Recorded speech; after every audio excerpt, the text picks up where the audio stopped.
Indian parents will do everything for you. They'll skip sleep, skip meals, skip their own dreams. But there's one thing most of them never do. They never ask you what you want.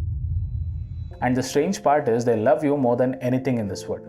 So how can someone love you so much and still not see you? So that's what we are going to talk about today. Let me paint you a picture. Class 11. You have just realized you love psychology or writing or design. Something just clicked inside you. You go home excited. You sit down at dinner. Carefully, nervously, you bring it up that you don't want to do engineering. Your dad puts down his roti. Your mom looks up, and then comes the response that this is all nonsense. Study first. Everything will sort out later. And just like that, the conversation is over before even it started. Or think about this, your parents are pushing you toward a government job, a stable salary, a safe future, and you're sitting there thinking, this isn't the life I want. But every time you try to explain, they say, we are doing this for your own good. And here's the worst part, you believe them. You know they mean it. So you go quiet. You feel guilty for even wanting something different. Like wanting your own life is somehow selfish. And then there is the one sentence that has shaped more Indian decisions than any career counselor ever has. What will people say? Not what do you want, not what makes you happy, but what will neighbors think? What will relatives say at the next wedding? You grow up making choices based on audience you don't even like.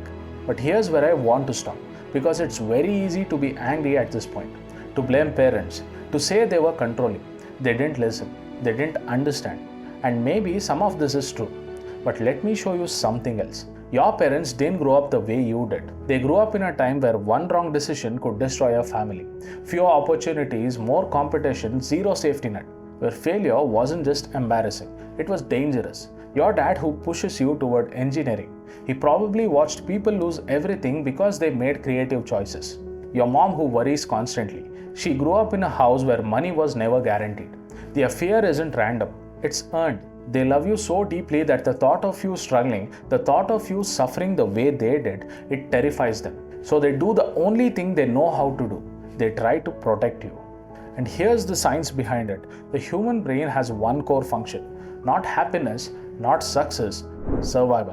When we go through difficult experiences, scarcity, fear, uncertainty, the brain records it and it starts building a rule book. This is dangerous. Avoid this. Stay safe. This is called as fear conditioning, and it doesn't disappear just because the situation changes. Your parents may be financially secure today, but their brain still carries the memory of when they weren't. That wiring doesn't just switch off. So when you talk about pursuing music or traveling the world or starting something new, their brain doesn't hear passion. It hears risk.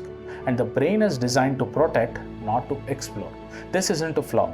It kept humans alive for thousands of years, but it also keeps people stuck and keeps generations from understanding each other. And this is the real gap. Parents are speaking the language of safety. You're speaking the language of meaning. Both are real. Both matter, but they are completely different languages. They are trying to protect your life while you're trying to discover it. And neither of you is wrong. You're just standing on different sides of a bridge, and nobody is walking toward the middle. I want you to imagine a moment. A 22-year-old, 3 years into engineering degree he never wanted, sitting alone at 1 a.m. staring assignments that feel completely hollow. And somewhere in that silence, one thought surfaces, that he never wanted this. He just never knew how to say it. Now imagine his father, years later sitting at the same table and slowly realizing that he never once asked. No villain in the story, just two people who loved each other and never found the words. That silence between Indian parents and children, it's not emptiness. It's a conversation that never happened. So what do we want with this? If you're a parent, start with one question. Not about marks, not just about rank. Just what did you enjoy today? Let your child make small decisions. What to wear, what hobby to try. Let them practice having a voice so they don't grow up feeling like they have none. And if you're a child, try this. The next time you feel angry at your parents, pause. Ask yourself where it's really coming from. Their fear is real. Their love is real. They are not against you. They are scared for you. Talk to them calmly. Not when emotions are running high, not after a fight, just a quiet moment where you show them what you're thinking and ask them to hear you out. That alone can open a door that's been shut for years. And look, This isn't only an Indian problem. Kids everywhere fight with parents over choices. The tension between generations is universal, but in India, it hits differently. 140 crore people, fierce competition, a society that runs on comparison, and a culture where family opinion carries enormous weight. The pressure here isn't from parents, it comes from relatives, neighbors, teachers, and a system that measures human worth in marks and salaries. So the gap feels wider, the silence feels louder.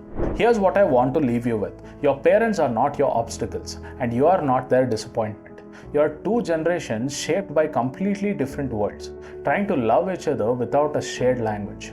The goal isn't to choose between your parents and yourself. The goal is to understand both, because the day you stop seeing them as people who don't get you and start seeing them as people who are afraid of losing you, everything shifts. And maybe that's when the real conversation finally begins. If this hits something inside you, share it with someone who needs to hear it. And if you have ever felt unseen by people who love you the most, you're not alone. Subscribe if you liked it.